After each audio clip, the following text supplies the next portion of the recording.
le plateau de cette table ronde. L'objectif de cette table ronde est de permettre aux futurs bacheliers ainsi qu'à leurs parents d'avoir un regard plus éclairé sur les différentes filières d'orientation post-bac disponibles au Maroc et d'aider dans une certaine mesure nos élèves à construire, leur projet d'avenir, sinon consolider un projet déjà établi. Le sujet programmé de notre table ronde se fera sur les métiers de la santé, médecine, odontologie, pharmacie et paramédicale.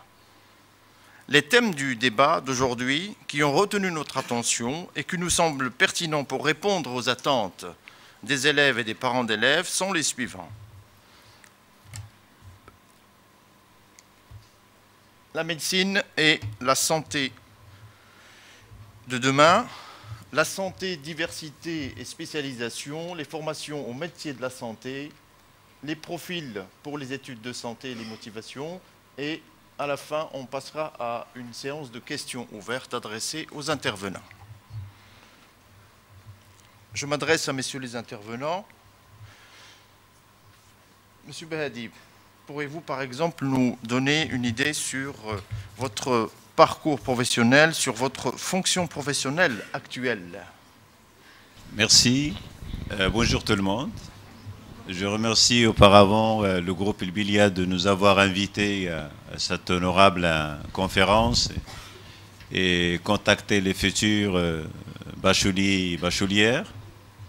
Je suis Mohamed Behadi, directeur de l'Institut de formation des cadres de la santé de Rabat, institution parmi les 23 institutions du Royaume. Mon parcours professionnel, je suis un diplômé d'État infirmier en 1977, ayant fait l'école de cadre, c'est le deuxième cycle actuel, ayant fait les études universitaires dans l'Institut national d'administration de la santé en tant que gestionnaire dans le domaine de la santé. Directeur des études pendant 5 ans et directeur de l'établissement de formation de cadre de la santé. Bientôt, je conclurai mes 10 années. En 23 février, j'aurai fait 10 années de fonction en tant que directeur de cette institution. Voilà, je suis passionné par la formation, par tout ce qui est prestation de santé et en particulier tout ce qui est en rapport avec la qualité des soins et des services de santé. Encore merci pour le groupe Bilia de m'associer à ça.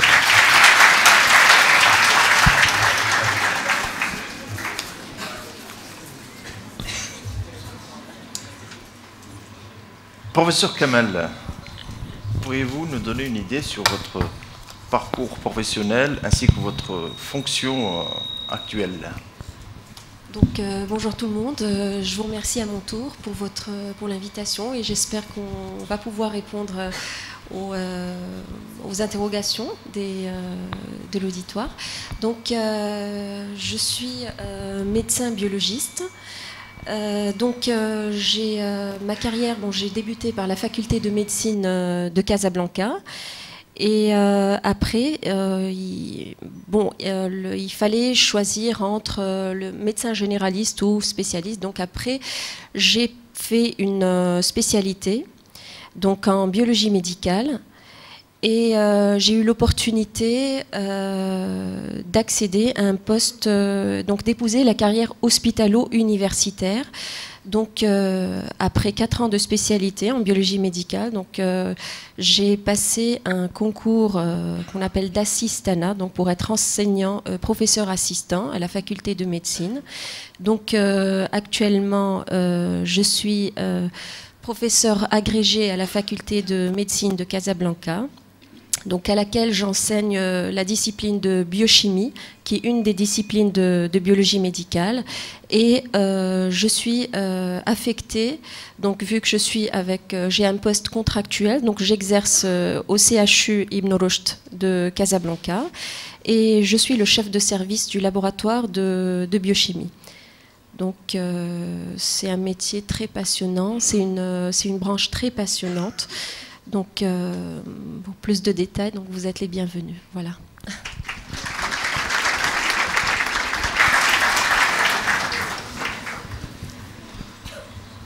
Docteur Al-Araqi. Je suis peut-être le plus vieux des personnes ici présentes. Donc, j'ai une double casquette. Je suis pneumologue de ville. J'ai un gros cabinet de pneumologie et allergologie. Mais je suis professeur des universités françaises. J'ai fait une carrière universitaire française. J'ai enseigné pendant un certain moment, pendant une dizaine d'années, à l'UFR, l'unité de formation et de recherche à la faculté de sciences de Rabat en sécurité santé au travail. Je continue à collaborer énormément avec l'université de Rennes. Et j'enseigne à l'école supérieure d'ingénierie de la santé à Casablanca. Donc voilà, vous voyez qu'un médecin peut faire une carrière aussi bien dans le secteur praticien, et être enseignant. C'est un métier que j'aime, que j'exerce depuis 35 ans. Et que si on me demande qu'est-ce que vous aurez fait, j'aurais fait le même chemin. Et je suis ravi d'avoir fait ça.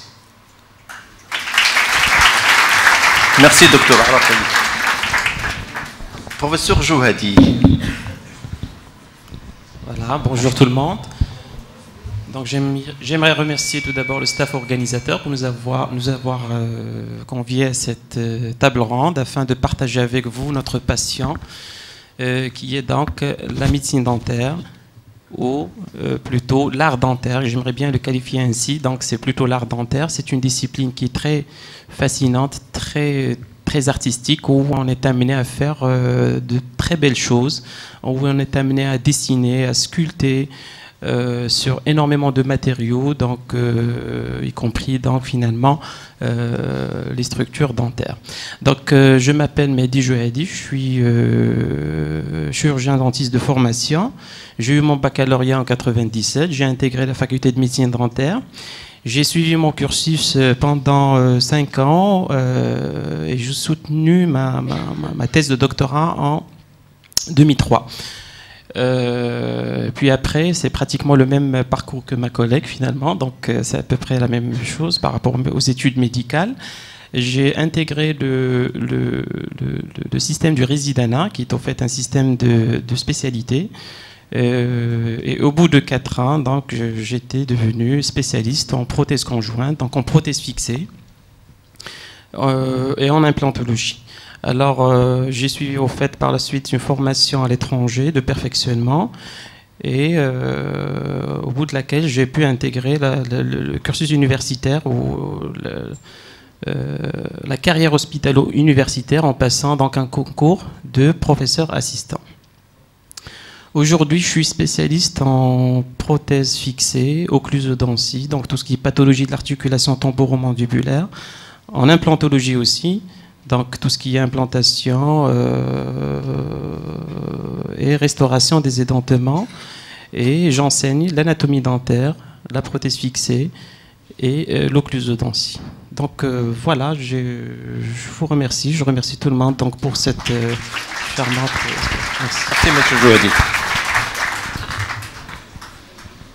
Alors, le premier volet de notre thème, c'est la médecine et la santé de demain. Alors, le monde dans lequel nous vivons a considérablement changé en une 50aine d'années. De nombreux éléments sont venus bouleverser la donne dans le domaine de la médecine. L'évolution de la technologie a fait faire aux diagnostics médicaux un bond en avant. Pour n'en citer que quelques exemples, la numérisation du vivant, en particulier avec l'imagerie médicale. Le décryptage du génome qui a ouvert les voies de la médecine prédictive. L'avènement d'Internet qui a permis une communication accélérée entre les individus et les bases de connaissances.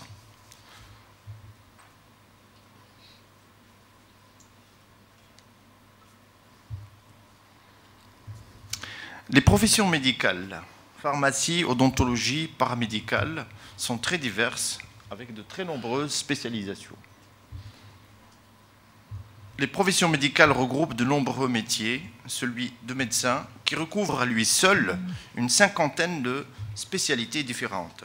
Chirurgien, médecin, généraliste, biologiste, gynécologue, neurologue, etc. Celui de médecine dentaire avec toutes ses spécialités, chirurgie, implantologie, orthodontie, pédodontie, de pharmaciens, pharmaciens d'officine, pharmaciens hospitaliers, biologistes et pharmacie industrielle et ingénieurs. Et enfin, celui des professions paramédicales qui comporte pas moins de 18 filières. Sage-femme, diététicien, kinésithérapeute, infirmier en anesthésie-réanimation, pour n'en citer que les plus connus. Concernant les formations au métier de la santé, il faut prévoir combien d'années d'études pour un diplôme de docteur en médecine, combien d'années d'études pour un diplôme d'odontologie, de pharmacie. Professeur Kamal, pourriez-vous nous informer sur la durée des études, éventuellement pour faire médecine ou pharmacie? Voilà, donc concernant la médecine générale, donc après les études secondaires, enfin après le baccalauréat, donc le lauréat, il peut accéder à la faculté de médecine après une sélection. Donc il y a une présélection sur note du baccalauréat. Et par la suite, un nombre fixé par le ministère de l'Enseignement supérieur, donc un nombre d'étudiants vont passer un concours d'accès à la faculté de médecine. Et donc, par exemple, cette année, à peu près 400 étudiants ont accédé à la première année de la faculté de médecine. Et donc les études médicales jusqu'au doctorat, donc ça dure 7 ans. 7 ans pour avoir le diplôme de médecin généraliste. Concernant les études de pharmacie, donc je soulève que la faculté de médecine de Casablanca, bon, elle a été créée depuis 1975, mais c'est sa 3e année d'études en pharmacie, donc on en est, ça a tardé, mais finalement, donc les études de pharmacie ont débuté à la faculté de médecine de Casablanca, contrairement à celle de Rabat où ça existait depuis la création de la faculté de Rabat. Donc la durée des études de pharmacie. Donc pour accéder aussi, très brièvement, il y a une sélection sur notes, il y a un concours comme pour la médecine générale, et il est exigé ce jour avoir le DUG, donc 2 ans à la faculté des sciences, pour accéder aux études de pharmacie aux facultés de médecine Casablanca et Rabat. Et donc après les 2 ans de DUG, et si l'étudiant est admis à la faculté, donc il y a encore 3 ans à faire. Donc en tout, pardon, il y a concours, il y a une présélection sur note, puis un concours d'accès. Et bien sûr, bon, comme cette année, je donne l'exemple, il y a eu 40 étudiants admis à la faculté, donc en première année. L'année 2011-2012. Voilà. C'est très sélectif. Oui. Alors, la médecine, si vous voulez plus de détails, c'est aux alentours d'une moyenne de 16. À partir de 16. Un petit peu moins pour la pharmacie. Voilà, donc c'est la moyenne déjà de présélection. En principe, il y a quelque chose comme 2000 étudiants qui passent le concours, et à la fin, en fonction du nombre de postes, donc une moyenne de 400 étudiants en médecine et une quarantaine. Donc le nombre de quarantaine en pharmacie. Donc ce nombre d'étudiants en pharmacie, ça va probablement augmenter. Donc c'est juste parce qu'on vient de démarrer à Casablanca.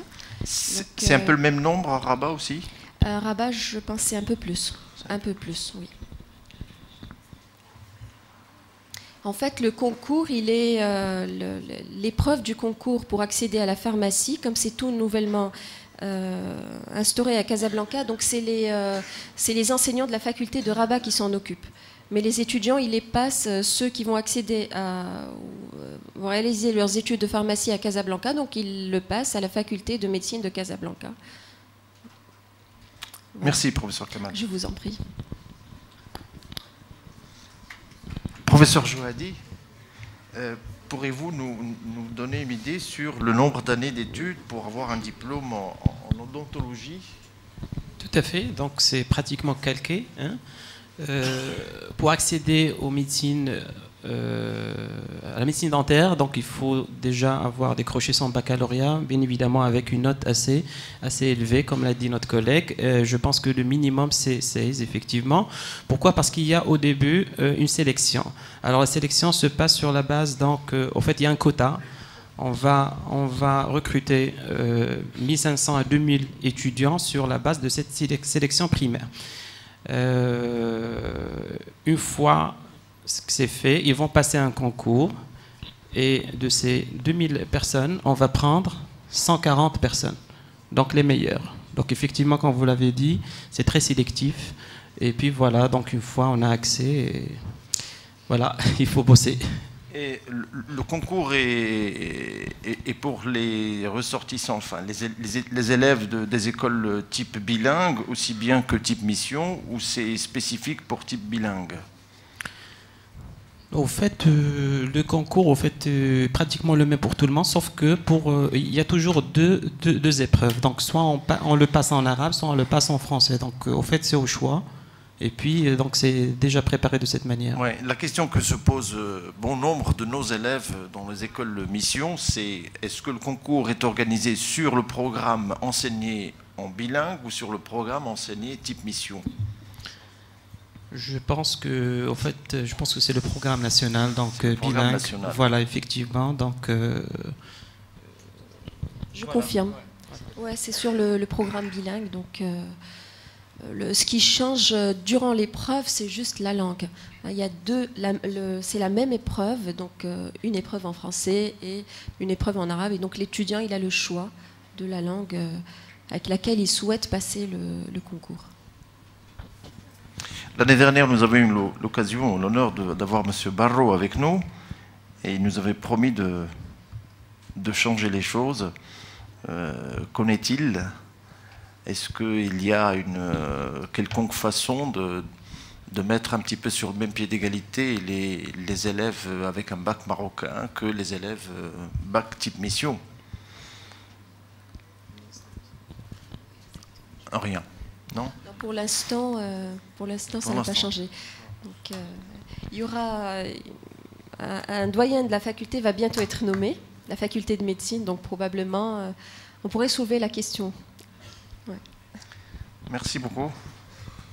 Merci à vous. Monsieur Bahadi,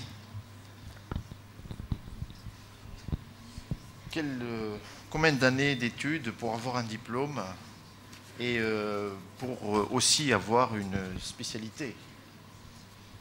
Alors pour les études au niveau des instituts de formation carrière de santé, appelés actuellement sur ce nom, et nous en parlerons pour l'évolution, Inch'Allah, prometteuse. Alors il faut être bachelier ou bachelière, et il y a, si vous voulez, des critères selon les filières, bac sciences ou bac lettres. Il y a un descriptif, si vous voulez, d'orientation pour les étudiants. La durée des études de premier cycle, c'est 3 ans. Bac plus 3. Et les conditions d'accès, c'est un concours, une étape d'abord de présélection. Il y a beaucoup plus d'accessibilité au niveau des instituts qu'au niveau de la fac. Donc un seuil de moyenne, la plus basse, ça peut arriver à 12, des fois même exceptionnellement pour certaines filières à 11. Et le minimum pour certaines filières, comme la kiné, le laboratoire, l'anesthésie, 14,50. Et là, c'est une donnée qui est variable selon, si vous voulez, les candidats et candidates. Et ce sont les candidats et candidates qui déterminent le seuil par rapport, si vous voulez, au poste à pourvoir. Après cette étape de présélection, il y a un concours commun. C'est une épreuve français, un texte global avec compréhension, avec l'analyse et quelques questions qui se rapportent à une thématique de portée nationale ou des fois même internationale. Après le concours écrit, il y a un entretien avec une équipe multidisciplinaire. Il y a un psychologue ou un psychiatre. C'est pour un petit peu voir les disponibilités, la capacité du candidat et candidate. Un professionnel de santé de la même discipline et un enseignant de la même discipline. Donc 3 années de formation. Après, donc, le lauréat, il est inscrit et recruté dans la fonction publique ou bien dans les CHU ou même dans d'autres départements, si vous voulez, établissements publics. Et il peut accéder au deuxième cycle après 4 ans d'expérience, un concours écrit, un entretien. Il fait 2 années de formation pour accéder au deuxième cycle. Donc on est limité à ce niveau-là et bientôt nous en parlerons pour les perspectives d'avenir prometteuses, comme j'ai dit, pour les futurs bacheliers et bachelières. Ce sont des études qui s'apparentent aux études médicales et vraiment ils sont très très passionnantes et complémentaires aux études médicales. Voilà. Merci Monsieur Bahali.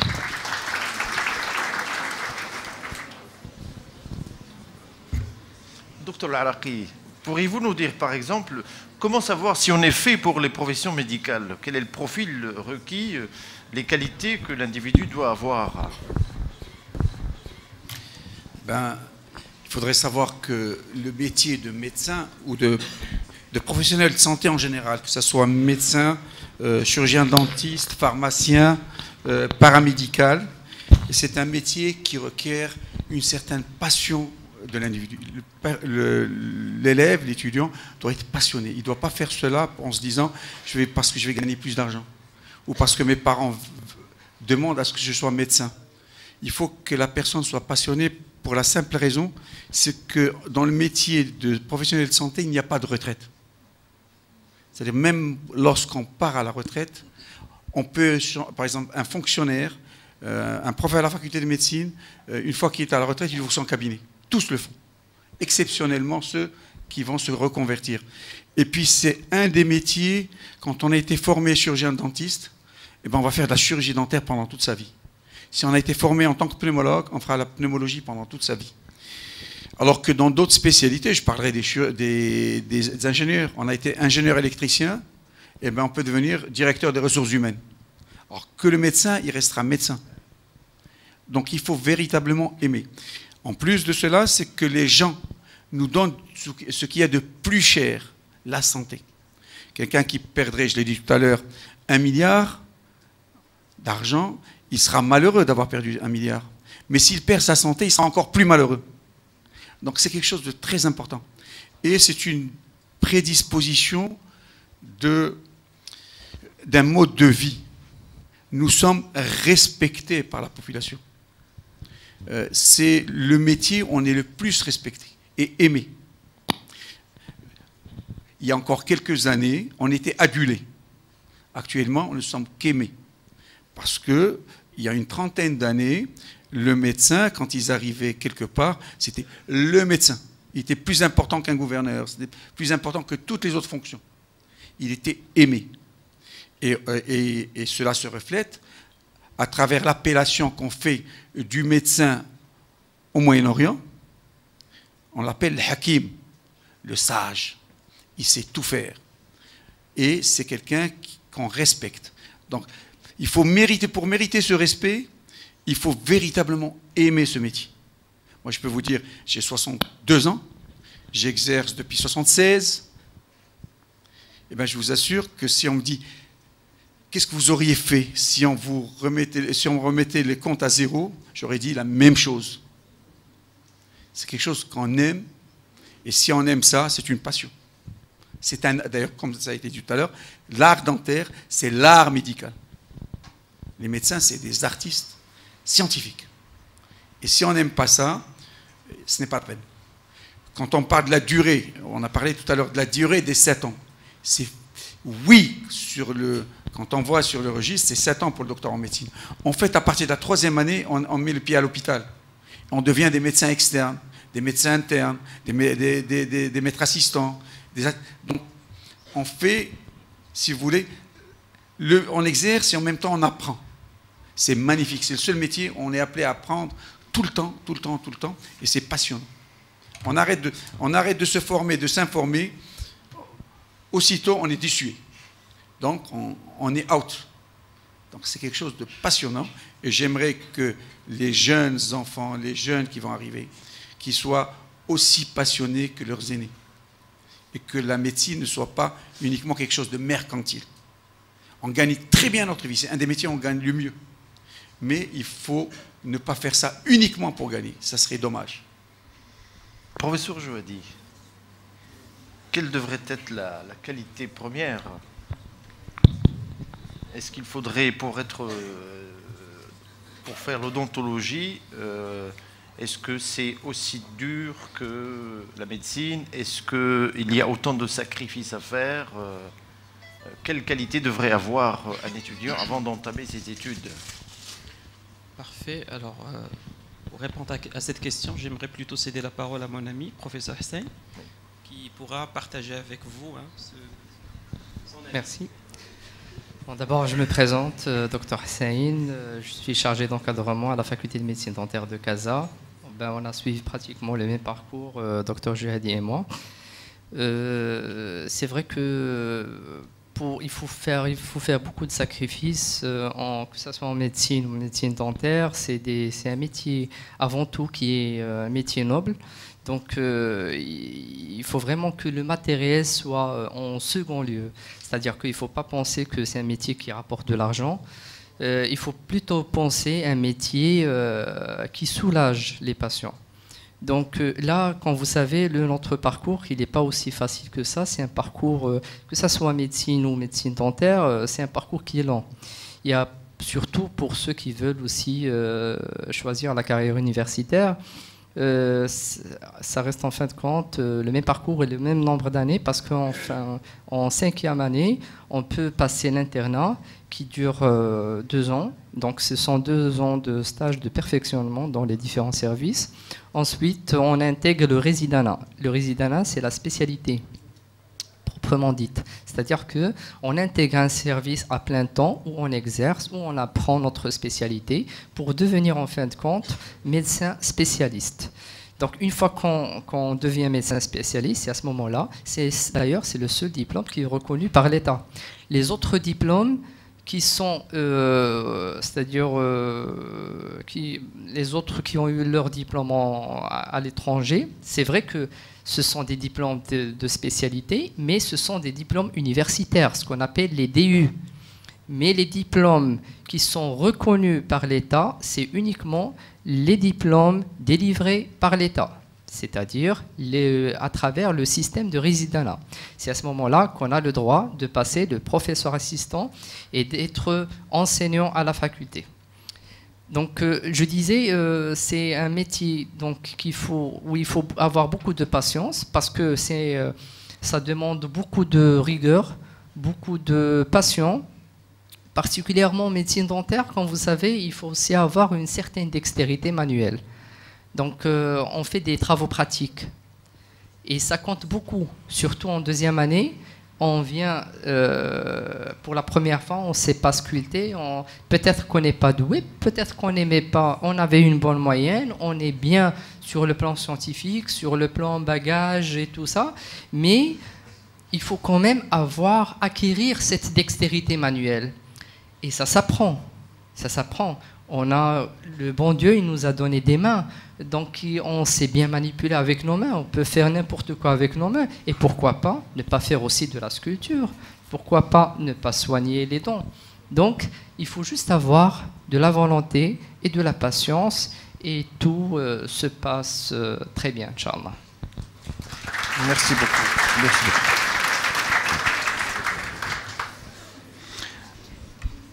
Monsieur Behadi, pourriez-vous nous parler de ces fameuses perspectives d'avenir qui permettent de faire ces passerelles entre le paramédical et le médical? Donc avant de parler de ces passerelles, j'ajouterai un complément à ce que vient de dire le cher professeur. Ces métiers de la santé, ce sont des métiers passionnés et passionnants. Et il y a d'autres valeurs aussi qu'on véhicule auprès de nos étudiants et qui sont beaucoup plus importantes. Servir autrui. Et quand on dit servir autrui, donc il n'y a plus place d'argent, comme on dit nos chers professeurs. C'est être au service du client, du patient. On s'oublie nous-mêmes, on oublie si vous voulez, nos préoccupations familiales, personnelles et matérielles, et on s'adonne à la prestation, si vous voulez, de soins.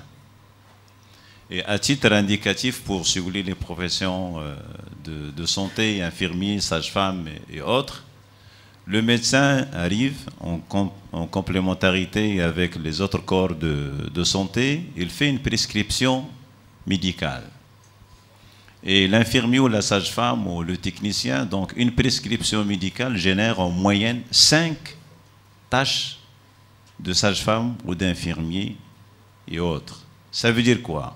Le taux de présence de l'infirmier ou de la sage-femme ou de l'anesthésiste auprès du client, elle est presque importante, jusqu'à 8 heures de présence. Et là, ça donne une dimension humaine, une dimension relationnelle, une dimension de prendre la sécurité du client d'une manière beaucoup plus importante. Donc là, c'est une responsabilité, c'est une charge émotionnelle. Et comme déjà présenté, il faut aimer pour que vraiment on donne ce service-là. Alors, les perspectives d'avenir. On est en plein réforme des études, si vous voulez, au niveau des instituts. Et demain, Inch'Allah, il y a un atelier de 3 jours et qui sera suivi avec un autre atelier de 5 jours pour l'intégration de ces instituts dans le système LMD, licence, master, doctorat. Ça veut dire quoi? Sur le plan estime de soi, sur le plan évolution, tant sur le plan professionnel que sur le plan scientifique, que les futurs candidats et candidates au niveau des instituts, ils vont se sentir au même niveau de formation comme leurs collègues qui empruntent l'université. Un étudiant au niveau de la faculté de médecine, il va suivre son cursus jusqu'aux études doctorales, et un étudiant au niveau de ces nouveaux établissements de formation, il suivra son cursus universitaire aussi, licence, il fera son master dans les domaines de soins, et il fera son doctorat dans le domaine de soins, et nous aurons des professeurs, chercheurs en matière d'infirmiers, en matière de sage-femme, en matière de diététique, en matière de kiné. Donc là, c'est une réforme très importante. Et là, pour l'histoire, donc, comme j'ai dit tout à l'heure aux collègues, en 1993, le feu professeur Harouchi a initié la réforme des études pour passer de formation de 2 années à formation de Bac plus 3. Et aujourd'hui aussi, avec l'arrivée d'un professeur de la faculté de médecine, on vit une deuxième réforme fondamentale, c'est l'intégration du système LMD. Donc, bienvenue aux étudiants, aux étudiantes au niveau de ce nouveau établissement qui vont s'appeler certainement, si la validation sera faite par Monsieur le ministre, les écoles supérieures des professions infirmières et techniques de santé, initialement ESPRIT. Voilà. Je vous propose de passer maintenant aux questions ouvertes que vous pourrez poser directement à nos intervenants. Professeur, pour être biologiste, quel parcours doit-on parcourir? Laboratoire, c'est le biologiste du laboratoire d'analyse de biologie médicale où il y a toutes les prestations concernant les échantillons d'accord prélevés du patient. Donc c'est des analyses de sang, d'urine, d'autres liquides de l'organisme et également dans le secteur public. Donc le secteur public, ça soit dans un hôpital public ou alors dans le CHU d'une ville. Donc, alors il faut obligatoirement avoir son diplôme de médecine générale.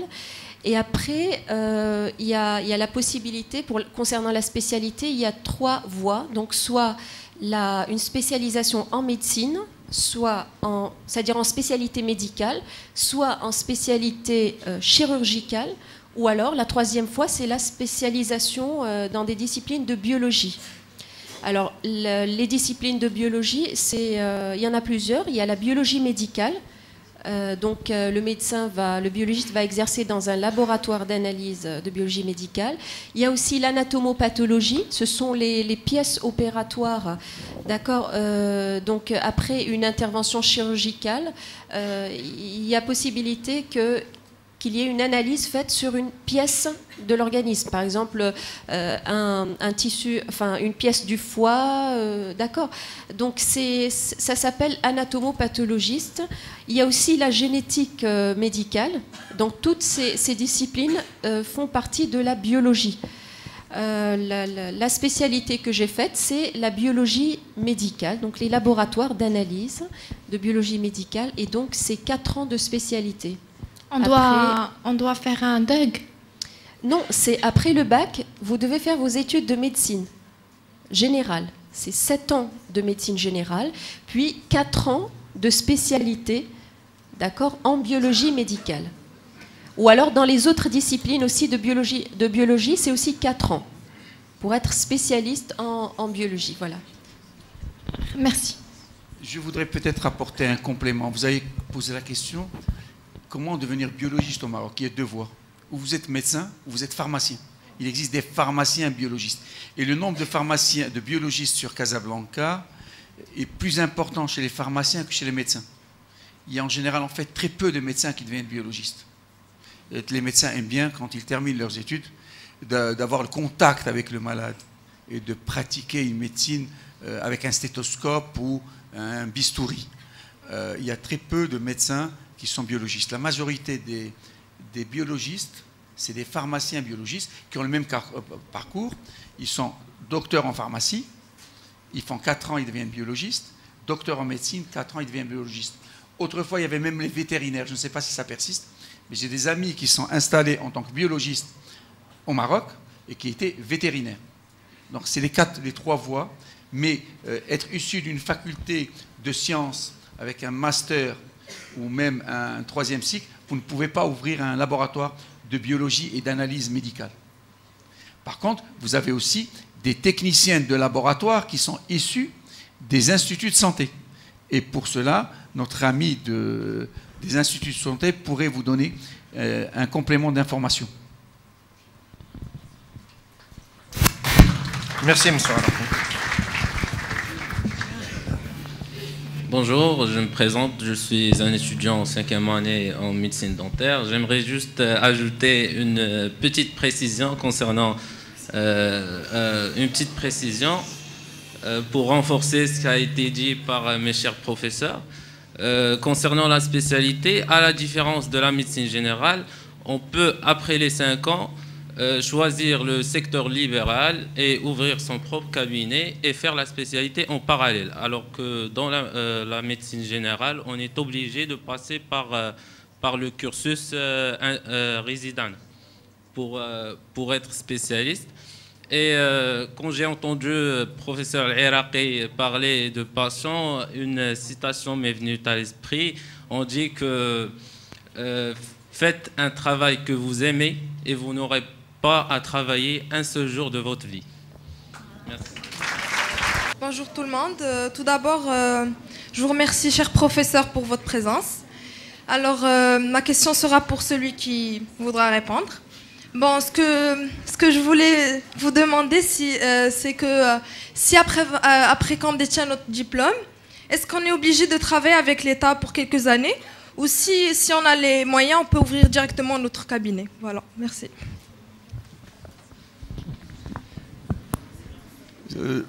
Alors, il y a plusieurs façons. Si quelqu'un termine sa chirurgie dentaire ou sa médecine ou sa pharmacie, eh bien, vous êtes libre de partir sans aucun problème, parce qu'en fait, les postes budgétaires dans l'État, ils ne se distribuent pas. Il y a très peu de postes budgétaires. Les gens se bagarrent pour pouvoir travailler avec l'État. Vous pouvez partir définitivement et travailler dans le privé en tant que chirurgien dentiste, pharmacien ou médecin généraliste. Maintenant, vous venez devenir spécialiste. Vous passez des examens. Alors, soit au Maroc, soit à l'étranger. Vous passez ce qu'on appelle un concours de résidanat, qui est à peu près le même en France. Ça s'appelle l'examen national classant. En Espagne, cela s'appelle le MIR, médecine résidentielle ou je ne sais pas quoi, c'est le même système. Une fois que vous êtes admis au concours, vous choisissez la spécialité en fonction d'un classement. C'est-à-dire que vous voulez devenir ophtalmologue, il faut être dans le rang utile pour devenir ophtalmologue. Autrement, vous ne pourrez, en fonction de votre classement, avoir que ce qui reste. Une fois que vous rentrez dans la spécialité, je parle du Maroc, vous avez deux voies. Soit vous signez un contrat, soit vous faites le bénévolat. Vous signez un contrat, donc vous devez honorer le contrat parce que l'État va vous payer vos études de spécialité. Si vous êtes dans le bénévolat, une fois que vous terminez, l'État serait très content de se débarrasser de vous et que vous puissiez aller gagner votre vie dans le privé. Alors maintenant, il faut qu'on change cet esprit qui réside encore dans plusieurs disciplines, dans plusieurs métiers, c'est que l'État fait un grand effort pour nous former. Pourquoi voulez-vous qu'en plus il va faire un effort complémentaire pour nous trouver du travail? Il faut qu'on soit performant, il y a de la place au Maroc. Ce qui manque au Maroc, c'est que les jeunes ne sont pas entreprenants. Tous les jeunes, issus de toutes les disciplines, issus de tous les métiers, ne cherchent qu'un parapluie et un salaire à la fin du mois. Donc il faut que... moi je me rappelle d'un ministre, il y a quelque temps, avec lequel j'étais dans une réunion, dans une commission, et à laquelle, à ce moment-là, il s'appelait ministre de la Santé publique. Et ça venait juste de changer, et on appelait ministre de la Santé tout court. Et je me suis adressé à ce ministre en lui disant « Monsieur le ministre de la Santé publique ».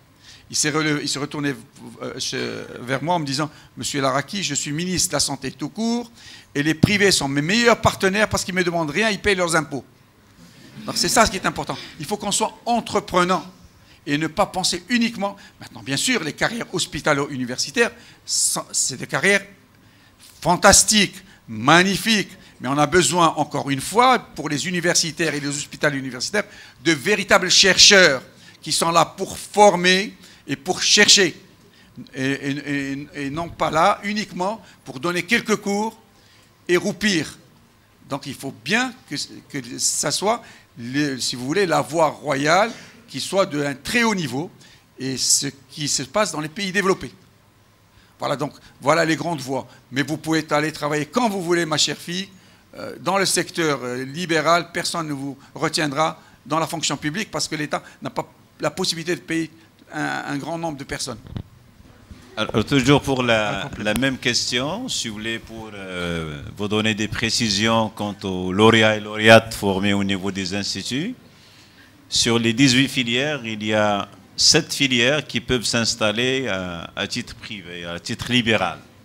Donc il y a la sage-femme, il y a l'infirmier, il y a le kiné, il y a l'orthophoniste, il y a l'orthoptiste, il y a le psychomotricien et le diététicien.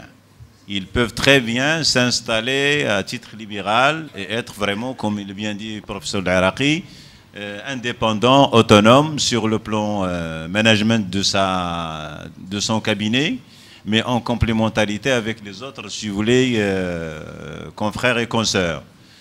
Une autre recommandation, puisqu'on est devant les jeunes, et là je suis un petit peu ce qui a été recommandé par le professeur Laraki. Pensons demain, si vous voulez, à une prise en charge des citoyens, pas seulement au niveau du secteur public ou bien le secteur de l'État, c'est être un groupe de lauréats et lauréates qui fondent, si vous voulez, une entreprise, bon, le nom entreprise sur le plan, si vous voulez, établissement, et qui prend en charge au moins 3, 4 ou 5 spécialités et qui peuvent donner des prestations à la population en étant autonomes et en associé aussi avec les structures de l'État. Donc nous devrions, si vous voulez, réfléchir à cette dimension de prise en charge des patients et être en associé du département du ministère de la Santé et du département des CHU pour réfléchir pour la prise en charge de citoyens en tant que nous-mêmes citoyens dans notre pays. On ne doit pas, si vous voulez, toujours réfléchir à ce que le lauréat, la lauréate soit embauché par l'État. C'est une dimension très très limitée. Pensons à notre pays. Je suis diplômé, j'ai les compétences, j'ai un peu je dirais de l'argent, je peux m'installer à titre privé. Je n'ai pas de l'argent, mais je peux être associé avec d'autres, si vous voulez, structures de l'État. Donc nous devrions, si vous voulez, réfléchir à cette dimension de prise en charge des patients et être en associé du département du ministère de la Santé et du département des CHU pour réfléchir pour la prise en charge de citoyens en tant que nous-mêmes citoyens dans notre pays. On ne doit pas, si vous voulez, toujours réfléchir à ce que le lauréat, la lauréate soit embauché par l'État. C'est une dimension très très limitée. Pensons à notre pays. Je suis diplômé, j'ai les compétences, j'ai un peu de je dirais de l'argent, mais je peux être associé avec d'autres jeunes lauréats et faire une fondation et assurer des prestations multidisciplinaires à nos citoyens. Voilà un complément.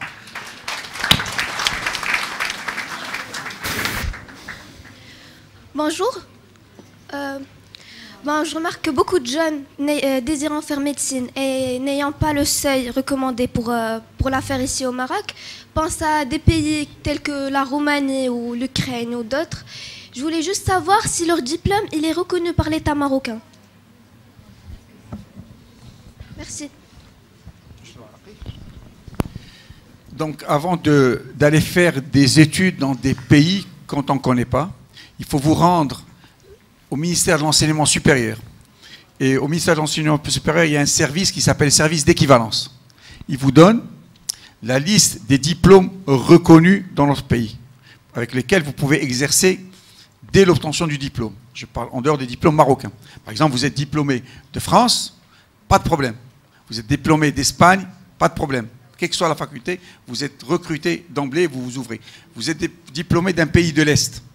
Ben, il faut vous assurer, est-ce que ce diplôme ne sera pas du tout reconnu ou exigera un complément de formation et de pratique. Avant de vous rendre dans n'importe quel pays, il existe un service au ministère de l'Enseignement supérieur qui s'appelle le service des équivalences. Et tous les diplômes qui ont été reconnus et acceptés dans notre pays, ils sont publiés dans un journal qui s'appelle le bulletin officiel. Et vous demandez le bulletin officiel. Et une fois que vous avez le bulletin officiel et que vous avez la reconnaissance du diplôme, et bien à ce moment-là, vous pouvez aller suivre ce diplôme et l'obtenir sans aucune crainte. Surtout ne pas vous hasarder à aller dans des universités ou des écoles qui n'ont pas été reconnues. Maintenant, il faut dire aussi qu'il y a un coup de vis supplémentaire maintenant. On exige qu'un certain nombre de diplômes pour pouvoir exercer. Autrefois, on acceptait, on fermait les yeux pour un certain nombre de choses en se disant on a un manque. Actuellement, je ne dirais pas qu'on a une pléthore de médecins et des autres professionnels de santé. Néanmoins, on est plus regardant, on est plus exigeant. Donc je vous conseille vivement, je sais que maintenant c'est très à la mode, les facultés de médecine et de chirurgie dentaire de Roumanie, surtout celles qui sont francophones. C'était une soupape, pas uniquement pour nous, c'était surtout pour les Français au départ, qui n'ont pas pu réussir le concours de fin de première année de médecine, chirurgie dentaire, sage-femme, etc. Et que ces gens-là avaient les moyens. C'est une faculté qui est semi-publique, semi-privée, où on paye, mais qui est francophone. Maintenant, regardez s'il y a des personnes qui sont rentrées et qui ont pu avoir l'équivalence, ou pour lesquelles on a exigé peut-être 1 an ou 2 de stage complémentaire, ou de formation complémentaire. Ne vous hasardez pas comme ça. Voilà ce que je peux vous dire. Donc, juste si vous permettez, un complément d'information. Oui, sur le plan pratique, bon, vu que les jeunes diplômés de l'étranger, quand ils veulent réaliser après leur médecine, ils ont fait leur spécialité à l'étranger et qu'ils veulent rentrer au pays pour exercer au Maroc. Donc concernant quand ils viennent pour réaliser la fin de leur spécialité, en général, bon, si ce n'est un examen, une évaluation qu'ils passent, mais en général, ils ont besoin de 6 mois jusqu'à 2 ans. En général, c'est 2 ans de pratique de leur spécialité au Maroc, en plus de 3 à 5 années à l'étranger qu'ils ont passé pour se former en spécialiste dans la matière, dans le domaine qu'ils ont choisi. Donc au Maroc, en rentrant, ils vont passer en général entre 6 mois à 2 ans de stage pratique pour avoir l'équivalence au Maroc. Et cela, c'est quel que soit le pays. On a eu des spécialistes de France, des pays de l'Est, d'Afrique. D'accord. En général, c'est 2 ans de spécialité. Donc, il vaut mieux, comme a dit mon confrère, donc s'assurer est-ce qu'il y a une équivalence, est-ce que le pays reconnaît, le Maroc reconnaît le diplôme étranger ou pas, avant de faire sa spécialité. Voilà. Alors, pour ce qui est de la chirurgie dentaire, juste un complément d'information, c'est que on a chez nous, au centre de soins et traitement dentaire des dentistes qui sont diplômés de l'Europe de l'Est et qui suivent actuellement des stages de perfectionnement de 6 mois. Et actuellement, un petit problème, c'est que vu le nombre croissant de ces diplômés qui sont venus de l'Est, la cité d'accueil, elle ne permet pas tous ces artistes-là, donc ça, qui sont maintenant obligés d'être ailleurs, c'est-à-dire dans les différents centres de santé ou les centres régionaux, donc pour accomplir ce stage. Et bien évidemment passer automatiquement par la suite au CHU pour faire un stage, pour terminer leur stage, pour pouvoir obtenir leur diplôme reconnu par l'État.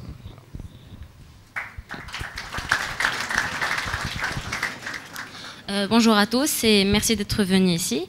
J'ai un petit point d'interrogation sur une spécialité en médecine, c'est la psychologie ou la psychiatrie. Je voudrais savoir juste la différence entre la psychiatrie et la psychologie et où faire la psychologie. Parce que je sais que c'est 2 ans après le bac ou 3 ans. Je ne sais pas en fait. Pour la psychologie, ce n'est pas une discipline médicale. Ouais. La psychologie se fait ou dans des écoles privées ou en général dans une faculté de lettres. Alors que la psychiatrie est une spécialité médicale, comme toutes les autres spécialités, c'est 4 ans après l'obtention du doctorat. Mais la psychologie, maintenant, effectivement, un psychologue peut ouvrir son cabinet de psychologue, oui. Clinicien. Parce que même dans la psychologie, il y a plusieurs spécialités. La psychologie du monde du travail, la psychologie clinicienne, et le psychologue travaille en collaboration avec le psychiatre. La seule différence, c'est que le psychologue n'a pas le droit à une prescription médicale. Voilà. D'accord, merci beaucoup. Et la psychologie, c'est 4 ans. D'accord.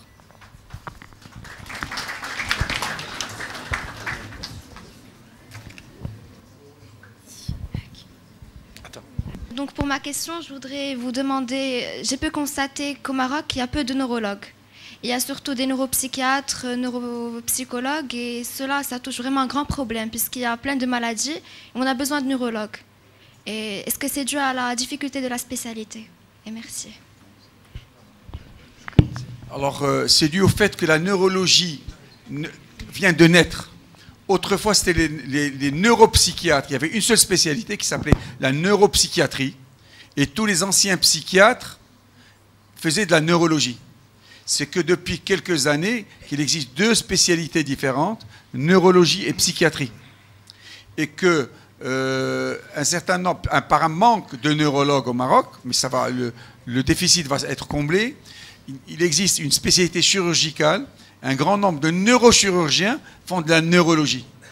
Mais ceci, je ne pense pas que ça porte un grand préjudice à la spécialité. Un bon psychiatre peut faire de la neurologie et un bon neurologue peut faire un peu de psychiatrie. Un très bon neurochirurgien peut faire, je parle bien, de la neurologie praticienne de tous les jours, d'un cabinet médical. Mais ça ne pose pas de problème. Ce n'est pas un véritable problème.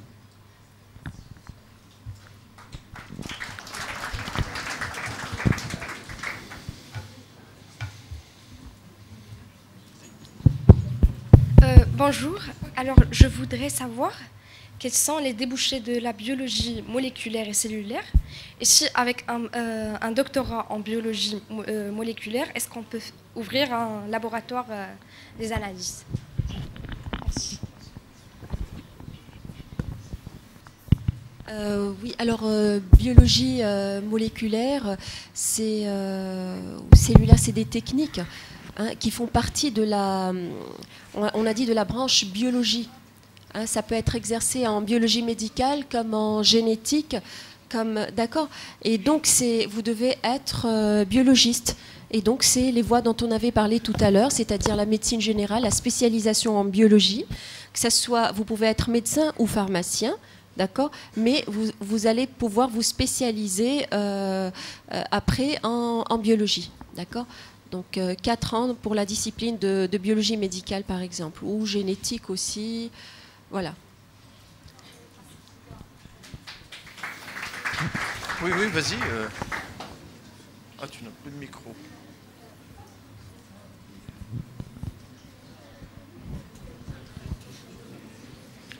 Bonjour, cher docteur Si vous me permettez, je vous poserai ma question.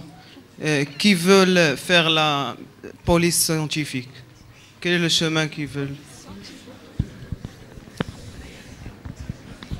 La police scientifique, c'est des policiers, ce n'est pas des médecins. Mais il existe des médecins qui travaillent dans le domaine de la police scientifique. C'est des médecins légistes, hein, des chirurgiens dentistes légistes. C'est une spécialité, hein, qui se fait 4 ans, qui se fait en 4 années après le doctorat en médecine. Et ce sont des médecins qui travaillent dans la police scientifique. Mais les policiers scientifiques, c'est des policiers qui sont des scientifiques. Mais pour exercer dans ce domaine, il faut être médecin légiste. 4 ans après la médecine. Cette spécialité existe à Casablanca.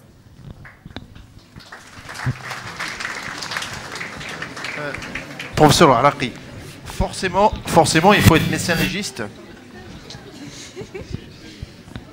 Actuel. Oui, c'est-à-dire pour ici, chez nous, à Casablanca. Oui, c'est des médecins légistes, mais qui, par exemple, je suis médecin légiste, une spécialité qui se fait en 4 ans, mais j'ai besoin d'informations, par exemple, sur les dents. Eh bien, je vais appeler un chirurgien dentiste qui a une formation d'expertise et réparation juridique, à qui je vais demander l'avis. Parce que je serais incapable, en tant que médecin issu d'une filière de médecine générale avec une spécialité de médecine légale, de faire tout. Je fais une analyse, j'ouvre un abdomen, au cours d'une autopsie, je prends ce qui est à l'intérieur de l'abdomen, je l'envoie au biologiste, dans un service de toxicologie. Il va me répondre. Mais en tant que médecin légiste, je serai le coordinateur et c'est moi qui vais faire tout le dossier. Mais c'est sous ma responsabilité que ce dossier va aboutir. Mais je fais appel toujours à des collègues spécialistes, parce qu'on ne peut pas tout faire. Un médecin légiste ne va pas prendre des aliments, les analyser, voir s'il y a du cyanure, du mercure, etc. C'est dans des laboratoires de toxicologie médicale, où il y a des médecins qui ont été formés et des pharmaciens qui ont été formés pour 4 ans, qui vont me dire, est-ce qu'il y a tel produit ou pas? Donc c'est 7 ans de médecine plus 4 ans. 4 ans de spécialité. 4 ans de spécialité. Donc il n'y a pas de formation précise pour... Ah non, c'est 4 ans. C'est 4 ans de spécialité. C'est comme pour un médecin du travail. Un médecin de travail, c'est 7 ans plus 3 ans. Alors, il y a une exception pour les médecins de travail. On a réduit à 3 ans parce qu'il y a un manque considérable. Mais je pense que dans l'avenir, on repassera à 4 ans.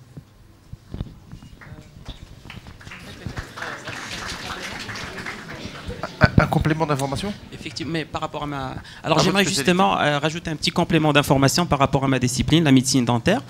Et c'est quelque chose qui va certainement plaire à la jeunesse, à vous effectivement, vous qui êtes la génération d'Internet, de la Xbox, de la PS3, et puis voilà. Donc, ce que je voulais dire, c'est qu'aujourd'hui en médecine dentaire, il y a une implication profonde de l'informatique dans tout ce qu'on fait. Et puis il y a le phénomène de la CFAO, la conception, fabrication assistée par ordinateur. Ça veut dire qu'aujourd'hui, dans votre cabinet, quand vous allez vous installer, il y a des machines-outils, vous achetez donc tout un système complet. Le patient, il se présente, vous faites un petit traitement rapide, vous prenez en bouche, vous scannez, et vous avez votre ordinateur, vous faites la conception de votre prothèse vous-même en tant qu'artiste. Vous avez un logiciel de conception tridimensionnelle avec des bibliothèques. C'est comme un grand jeu, c'est vraiment fascinant, c'est quelque chose d'extraordinaire. Et une fois que vous avez terminé votre conception, vous appuyez sur une commande pour lancer juste à côté la préparation et le fraisage de votre prothèse. Ça veut dire qu'au bout d'1 heure de travail, le patient, il rentre, il va recevoir le soin, il va sortir très content et vous êtes au top de la technologie. Donc c'est quelque chose que je voulais partager avec vous. C'est un petit peu la direction dans laquelle part aujourd'hui la médecine d'une manière générale, médecine dentaire. Surtout la médecine dentaire, on a beaucoup de gadgets technologiques, on implique pratiquement l'ordinateur dans tout ce qu'on fait aujourd'hui. Et puis je pense que d'ici une dizaine d'années, tout va être commandé par ordinateur et je me suis dit que ça allait certainement vous plaire. Donc venez nombreux. Ça fait moins d'emplois aussi. Je sais pas finalement, j'ai jamais pensé que la machine pourrait un jour remplacer l'homme, mais bon, il y a ce qu'on appelle l'intelligence artificielle, mais il y aurait toujours, l'homme restera toujours indispensable pour diriger tout ça, et rien ne pourrait remplacer l'intelligence humaine. Voilà. des choses comme ça. Mais je vous assure qu'au bout de 3 ans d'études, dès qu'on met la main à la pâte, on est passionné, qu'on ne sent pas le temps passer. Mais il faut aimer.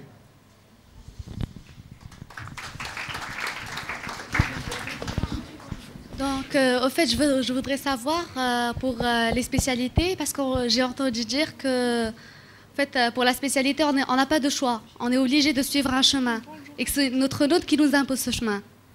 Du coup, par exemple, moi, je voudrais terminer tout ce qui est cardiovasculaire et tout, et ma note m'impose autre chose.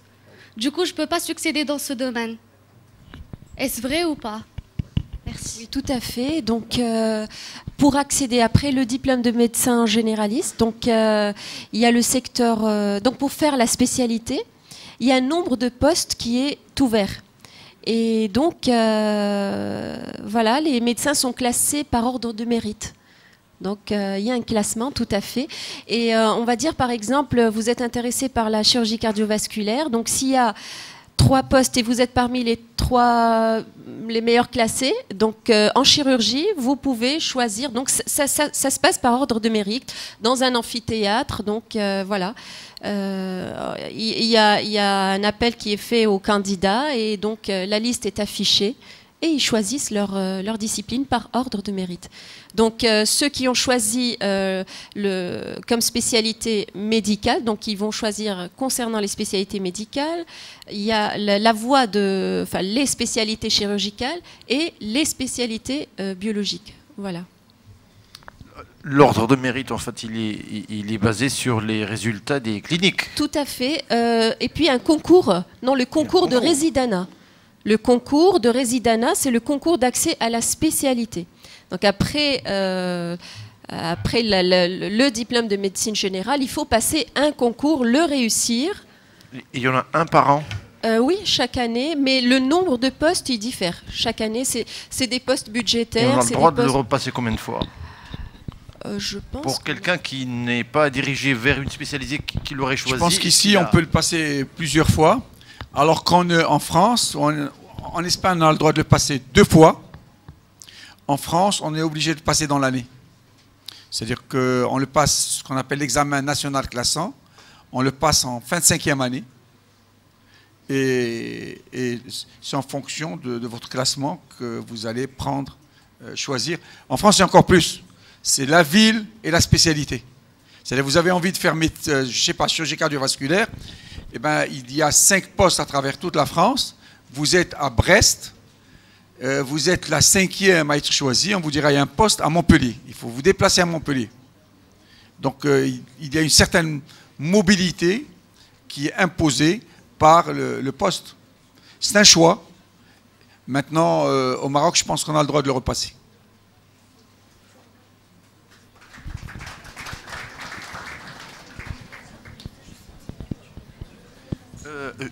Juste une précision, je vois partir beaucoup de gens. J'annonce qu'à 13h, il y a les métiers de l'ingénieur, hein, qui est une branche tout aussi passionnante que les métiers professionnels de la santé, hein, avec des intervenants de qualité. Une question? Bonjour à tous, je voudrais savoir, est-ce qu'on doit passer par la faculté de médecine pour faire des études de kiné? Alors pour les études de kiné, c'est pas comme la France et dans d'autres pays. Les métiers de kiné, c'est au niveau des instituts. Donc c'est une exclusivité, je dirais c'est une particularité marocaine. En France, c'est au niveau de la faculté de médecine, donc au Canada aussi. Mais chez nous, tous les métiers, si vous voulez, entre guillemets, paramédicaux, c'est au niveau des instituts. Une chose à préciser, pour un petit peu lever quelques inquiétudes par rapport aux personnes qui n'ont pas de possibilité d'accès directement à la faculté de médecine vu leurs moyens de baccalauréat.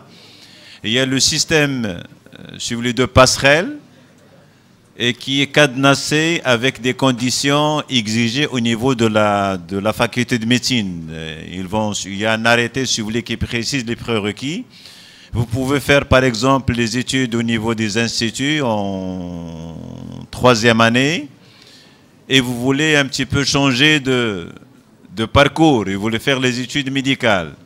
Alors cette réforme où nous sommes aujourd'hui, en intégrant le système LMD, il y a cette possibilité. Il faut seulement, si vous voulez, satisfaire les conditions exigées au niveau de la faculté qui accueille. Mais là, c'est une possibilité au lieu d'aller en Roumanie.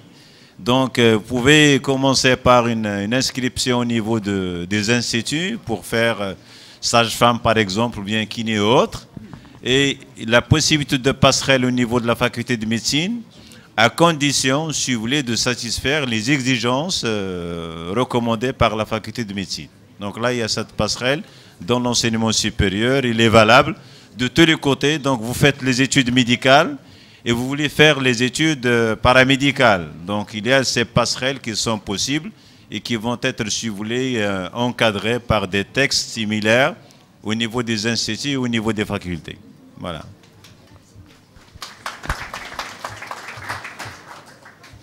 Bonjour tout le monde. S'il vous plaît, j'ai deux questions à vous poser. Premièrement, quel parcours faut suivre pour devenir un médecin militaire? Et deuxièmement, est-ce que la maniabilité d'armes à feu est requise? Voilà, merci.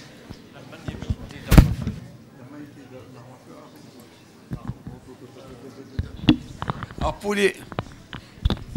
pour rentrer dans les écoles militaires, je crois qu'il y a un petit concours à part, hein, et un dossier. Et les médecins n'ont jamais tué personne. Hein. On n'utilise pas des armes à feu, nous. On est contre les armes à feu. On a le statut de médecin militaire. Effectivement, on a des entraînements militaires, mais pas dès le départ, hein, après quelques années d'études. Voilà, c'est tout. Mais un médecin militaire, c'est un médecin.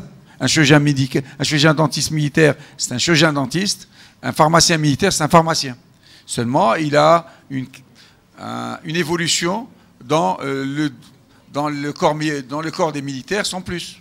Mais c'est un médecin. À Casablanca ou à Rabat, vous avez parmi vous des officiers militaires. Ils sont ce qu'on appelle des officiers étudiants officiers qui viennent avec une sorte de tenue, mais qui sont comme vous. Hein, ils passent les mêmes examens, les mêmes épreuves, etc. Sans aucun problème.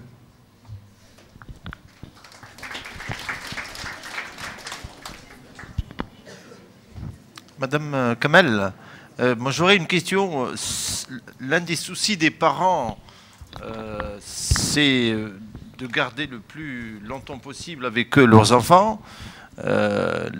Certains, et ils sont nombreux aussi, les enfants, à vouloir rester dans le cocon familial et être pris en charge. La question qui se pose, c'est peut-être vexante, mais qu'en est-il de la qualité des études ici au Maroc, comparée avec celle en Europe? Et est-ce qu'il est aussi difficile de réussir ici au Maroc qu'il l'est actuellement en France? Parce que là, ils sont partagés. Oui. C'est vrai que le parcours... on n'a parlé que de bonnes choses, c'est un bon métier, mais il y a des côtés, comme vous venez de dire, c'est vrai que les études médicales, il faut s'accrocher, il faut beaucoup de volonté, hein, pour réussir ces études médicales, pour aboutir à son diplôme. C'est pas un aboutissement, enfin le but, la vie ne va que commencer, la vie professionnelle, on va dire, après votre diplôme. Les études au Maroc... en comparaison, je laisserai mon confrère peut-être répondre à la question. Ces questions de niveau économique du pays, hein, peut-être que les moyens au Maroc sont un peu moins que ceux peut-être que peut offrir un ministère de santé ou à l'étranger. Je veux dire en comparaison avec la France par exemple. Mais en fait, un médecin diplômé en médecine, je pense que il a son mérite après un parcours, après le parcours réalisé, il mérite son diplôme. C'est pas et que ce soit même les médecins qui viennent, comme je disais tout à l'heure, même les diplômés qui viennent de l'étranger. avec leur diplôme de spécialité, par exemple, ils doivent faire leur équivalence au Maroc pour exercer au Maroc. Donc je crois que les formations se valent, mais maintenant, les moyens, ça dépend du niveau économique peut-être du pays. Et il est question aussi de réforme dans l'enseignement de la médecine. Ça va changer beaucoup de choses. Est-ce que c'est dans le souci de se mettre à niveau avec les autres pays ou... Moi, je tiens seulement à ce qu'on rassure les parents d'élèves sur la qualité des études et ça faciliterait peut-être ces parents à convaincre. Pour rassurer les parents d'élèves ici, la qualité des études médicales au Maroc est très bonne. Un bon étudiant en médecine, chirurgie dentaire est excellent, sera excellent à la fin de ses études. La preuve, c'est qu'un certain nombre de médecins marocains choisiront de faire leur spécialité en France ou de chirurgien dentiste. Quand ils vont en France, ils n'ont rien à envier à leurs collègues français ou canadiens. Il n'existe que de mauvais étudiants, mais pas de mauvaises facultés. Les facultés de médecine de Casablanca, Rabat, Fès, Oujda et Marrakech sont excellentes. C'est l'engagement des étudiants. Et moi, je connais un certain nombre d'étudiants qui ont terminé leurs études à Casablanca, à Rabat. Ils sont partis dans les meilleures universités françaises, en parlant de Pierre-Marie Curie à Paris ou Cochin. Ils n'étaient pas plus mauvais que les Français qui ont fait tout leur cursus. Ils sont bons. Maintenant, il faut vouloir, en médecine, on n'a pas le droit de faire l'impasse. Parce que quand on reçoit un patient, eh ben, il vaut mieux être collé devant une copie d'examen que d'être collé devant un patient. Collé devant une copie d'examen, on refait son examen, on rattrape le retard et on avance. On fait une impasse et on est reçu un examen et que par malheur on est en face d'un patient qu'on tue, on n'a pas le droit à l'erreur. Voilà, c'est ça le problème. Mais les études médicales au Maroc, moi je vous dis, ils m'avaient demandé d'en parler, j'en parle maintenant parce que vous êtes moins nombreux. J'ai 4 enfants, ils sont 4 médecins. Et ils ont fait mes spécialités. Ils ont la même spécialité que moi. Si j'en avais 10 enfants, ils auraient fait la même chose. Et on travaille dans un centre de groupe avec mes enfants. On est presque comme dans un CHU. On travaille ensemble. On apprend tous les jours. Alors, leur grand malheur, c'est en plus, je suis leur père. Maintenant, ils sont grands, ils sont mariés. 2 d'entre eux sont déjà mariés. Je les gronde un peu moins en tant que père, mais je continue à les gronder dans le travail. C'est important. Et il faut aimer. Donc, j'ai 2, parmi ces 2, il y a un qui a fait ses études en France, l'autre en Espagne, mais ils ont fait tous les 2 leur spécialité en France. Ben, ils se valent. Et on se compare avec des collègues marocains, ils sont aussi bons les collègues marocains. Et ce n'est pas, et en plus, bon, ma collègue a parlé de niveau des hôpitaux. Effectivement, on ne peut pas comparer un pays comme la France, qui est la 5e puissance mondiale, un pays comme le Maroc, on se situe à 120. Mais la médecine technologique, je veux bien, comme on dit mes collègues, c'est très important la médecine technologique. Mais ce qui est très important, encore plus important, la médecine est clinicienne. C'est le flair du malade. On voit un malade, en lui posant un certain nombre de questions, on peut éviter un grand gaspillage qui a été fait en France pendant très longtemps. On y revient parce qu'ils ont gaspillé de l'argent. Chaque fois qu'un malade rentrait dans un service, c'était une checklist. Et les gens ont perdu le sens de la clinique. Au Maroc, on n'a pas le droit à cela. Donc il y a une certaine rigueur. Il suffit de voir une personne, de la peser, de lui poser quelques questions et on évite un gaspillage énorme d'analyses médicaux qui n'auraient servi à rien. Donc, nos facultés sont très belles. Ils sont très belles. Maintenant, il se pose encore un certain nombre de problèmes qu'on en parle en ce moment dans la presse. Les hospitaliers universitaires qui vont dans le privé, etc. Mais tout ça, je suis sûr que ça va s'assainir et que nos hospitaliers universitaires ne sont pas du tout mauvais. Ils sont excellents. Il suffit qu'ils aient le temps de s'occuper de leurs jeunes étudiants et ils formeront des générations d'excellents médecins qui sont à l'image du pays. On n'a pas besoin de médecins excessivement performants sur le côté technologique. quand on n'a pas toute cette technologie, parce que quand on va revenir, on est habitué à l'IRM pour tout venant, les résonances magnétiques, au scanner pour tout venant, ben au Maroc, on ne peut pas se permettre cela.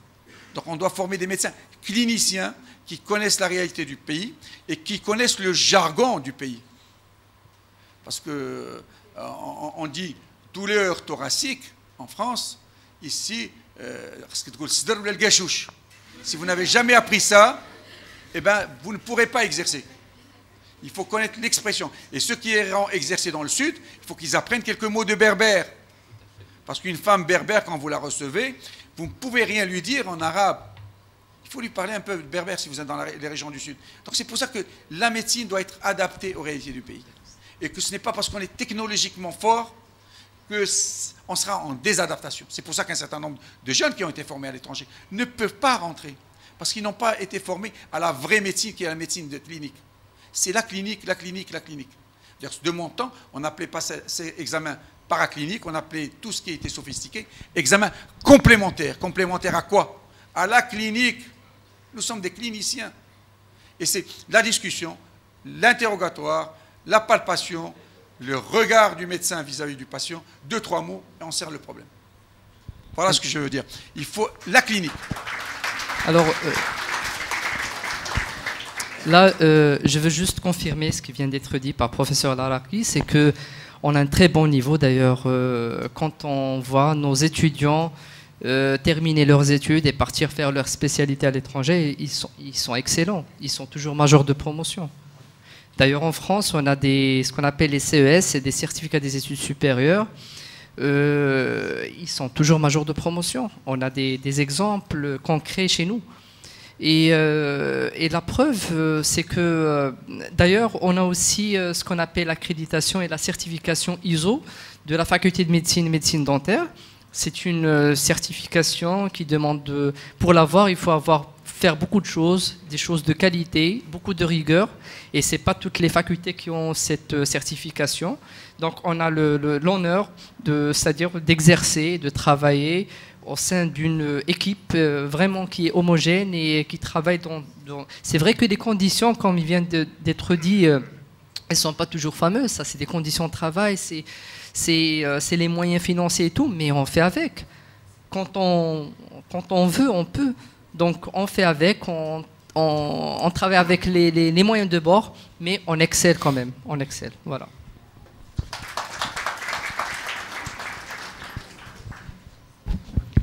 Bonjour, alors d'abord je voudrais vous remercier pour votre présence et j'aurais 2 questions si vous le permettiez. D'abord, vous avez parlé de mérite.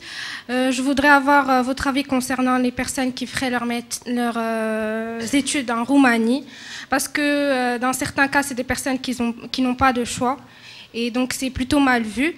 Ensuite, en ce qui concerne la France, aussi ça a une réputation d'être très dur, et je voudrais avoir votre avis aussi concernant la France. Est-ce qu'il faut oser ou ne pas oser? Merci.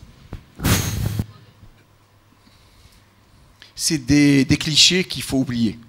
Quand on vous dit que la France n'est pas infranchissable, ben j'ai eu ma dernière fille qui est en 5e année de médecine. Je vous ai parlé de 4. Bon, les 3 sont médecins et celle-là, elle est en 5e année. Donc je la considère comme médecin. Mais je vous dis, elle a passé son concours, elle venait d'une école casablancaise, elle n'était pas surdouée, elle n'avait pas de cerveau. Elle a choisi d'aller à Rennes, c'est à Rennes où elle a fait sa première année, elle a eu sans aucun problème.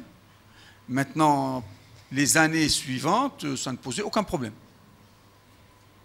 Elle passera son concours national classant dans 1 an et demi, sans aucun problème. Ne croyez pas que c'est infranchissable. Voilà, s'il faut vouloir. Alors maintenant, la Roumanie, c'est mal vu ou pas mal vu. Vous savez, les rumeurs sont énormes. Rassurez-vous que les gens qui ont été avant vous en Roumanie ont obtenu la possibilité d'exercer au Maroc. Eh ben, pourquoi pas? Maintenant, les facultés de médecine marocaines, si vous passez le concours et vous pouvez l'avoir, c'est excellent. Effectivement, je sais que par le fait que j'ai côtoyé un certain nombre de gens de la mission, ils se plaignent que le concours soit adapté beaucoup plus à l'enseignement marocain. Pourquoi? Et l'enseignement marocain, moi je les comprends, parce que essayer de venir de l'enseignement marocain et envoyer avec un bac marocain une demande d'inscription en France, en médecine, c'est quasi impossible. Si vous n'avez pas un bac français, on ne le dit pas, mais moi je le sais, vous ne serez pas pris dans une faculté de médecine marocaine, française. Depuis quelques années, on ne les prend pas. On leur exige des tas de certificats de langue, etc. Mais ils se disent toujours, il y a un enseignement adapté pour eux au Maroc. Et la France sont quelque part obligés moralement d'accepter les gens qui ont un bac français de l'Académie de Bordeaux. Et notre académie de référence, c'est-à-dire que même en France, si vous voulez vous inscrire, vous aurez plus de mal à vous inscrire dans une autre faculté que Bordeaux. Si vous n'êtes pris dans aucune faculté, vous n'êtes prise dans aucune faculté, vous allez à Bordeaux et vous êtes prise en première année. Ça se comprend. Ils vous ont donné un bac, ils sont obligés de vous permettre de terminer vos études. Et bien les Marocains vous disent la même chose. Puisque vous avez choisi de faire un enseignement avec un bac français, continuez avec la France. Si vous voulez venir passer c'est pour ça qu'ils ne vont jamais changer le programme. Ça restera un programme, et je le comprends très bien, ça restera un programme, le concours, un programme sur l'enseignement marocain. Vous n'avez qu'à passer le bac marocain. Voilà ce qu'on va vous dire.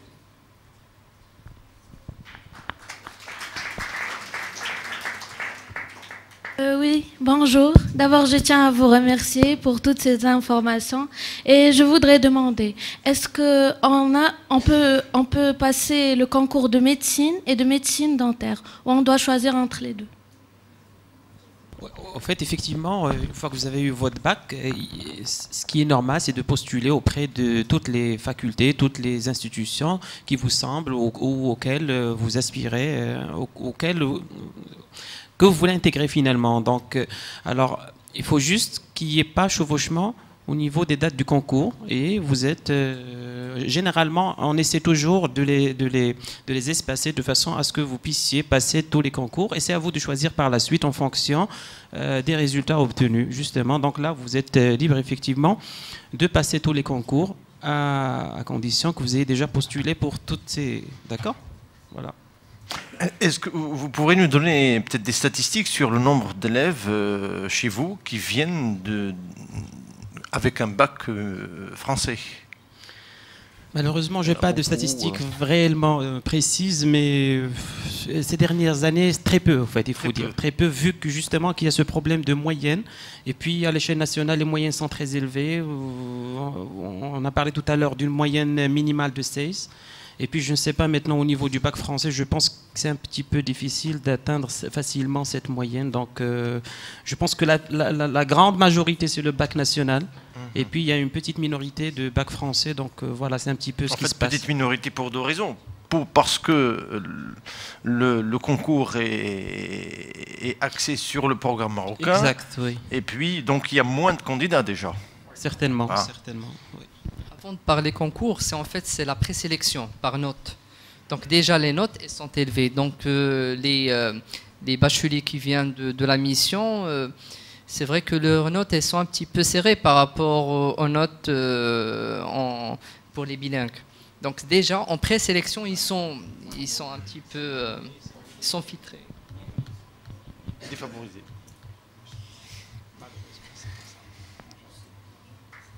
Bonjour. Bonjour, je tiens tout d'abord à vous remercier pour votre présence et les informations. Vous pouvez parler plus fort? D'accord. Je tiens à vous remercier tout d'abord pour votre présence et les informations fournies. Ma question est en ce qui concerne la recherche scientifique. Ce n'est pas vraiment un domaine qui est aussi encouragé par le Maroc, par l'État marocain comparé à d'autres pays d'Europe. Qu'est-ce que vous conseillez à un étudiant désirant se lancer dans ce domaine? Qu'est-ce qu'on peut conseiller à un étudiant qui veut aller dans la recherche? Qu'il soit un excellent étudiant, qu'il soit classé déjà parmi les premiers au cours de sa formation. Qu'il passe un excellent concours où il est très bien classé en rang utile et tout ira bien pour lui.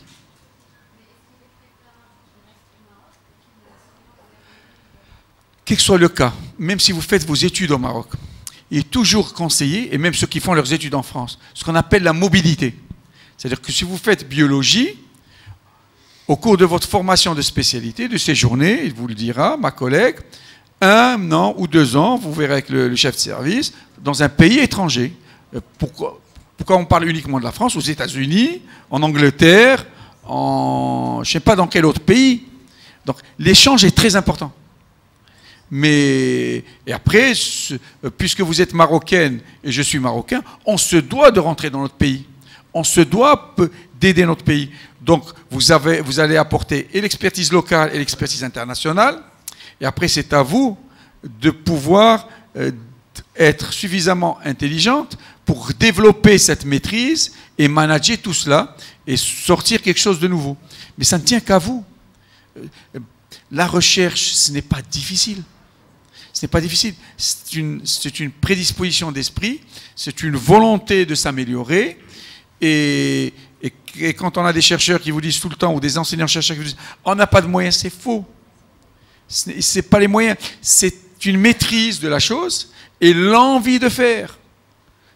Et bien sûr, pouvoir séjourner un peu partout. Même les Français, pour devenir prof en France, vous êtes obligés de montrer une mobilité. Une mobilité, surtout sur les pays anglo-saxons. Encore plus, pour devenir prof en France, il faut pouvoir, en plus d'un doctorat en médecine, avoir un doctorat en sciences, de la santé et de la vie, et passer ce qu'on appelle l'habilitation à diriger la recherche. Et on postule maintenant, après au titre de prof.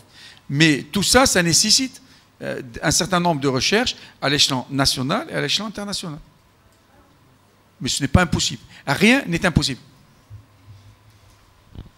Et on a besoin aujourd'hui de chercheurs et je suis vraiment heureux de voir qu'il y ait cette ambition chez vous. D'accord. Le problème aussi au niveau de la recherche scientifique au Maroc, c'est que là, on est toujours porté sur la recherche de haut niveau. C'est-à-dire que la recherche portée sur tout ce qui est technologique et tout, on s'imprègne un petit peu de l'Occident. Et là, je pense que c'est totalement faux. Aujourd'hui, on a besoin d'une recherche adaptée à notre contexte, qui va nous ramener un bénéfice, des retombées sur notre population, sur nous-mêmes, sur notre vécu. On n'a pas besoin d'aller chercher des choses qui n'aura pas de l'impact sur nous-mêmes. Pourquoi? Parce que c'est un investissement de l'État et ça devrait être répercuté sur la société et non pas aller chercher des choses trop compliquées et puis automatiquement être bloqué par les budgets et par l'inaccessibilité de tout ça. Donc en fait, c'est tout un concept, mais je suis vraiment heureux de vous voir penser d'emblée à ce sujet qui me tient vraiment à cœur. Je remercie l'ensemble des intervenants pour leur participation à notre table ronde et l'ensemble des élèves qui ont participé par leurs questions à cette table ronde. Merci beaucoup et bon courage.